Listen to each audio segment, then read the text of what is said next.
Hi നമസ്കാരം. ഇന്ന് നമുക്ക് ഉണ്ണിപ്പിണ്ടി കൂട്ട് എങ്ങനെയെന്ന് നോക്കാം.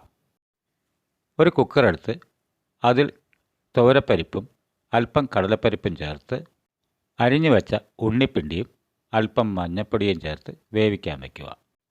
ഇനി കൂട്ടിലേക്കുള്ള അരപ്പ് തയ്യാറാക്കാം. അതിനായി ഒരു ചീഞ്ചട്ടി അടുപ്പത്ത് വെച്ച് എണ്ണയൊഴിച്ച് അതിലേക്ക് കറിവേപ്പില, മുളക്, തേങ്ങ, ഒരു സ്പൂൺ ജീരകമിട്ട് നല്ലോണം മൂത്ത് വരുമ്പോൾ വാങ്ങി വെച്ച് ആറിയതിന് ശേഷം നല്ലപോലെ അരച്ചെടുക്കുക.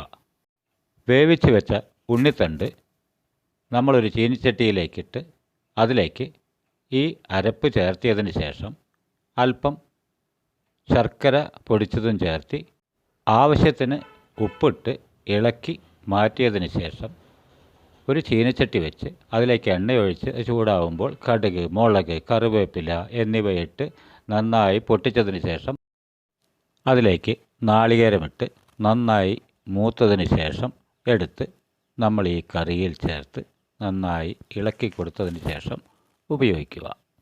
ഈ കറി എല്ലാവരും ഉണ്ടാക്കി നോക്കൂ, തീർച്ചയായും ഇഷ്ടപ്പെടും. ഈ വീഡിയോ ഇഷ്ടമായാൽ സപ്പോർട്ട് ചെയ്യുക. Okay, by.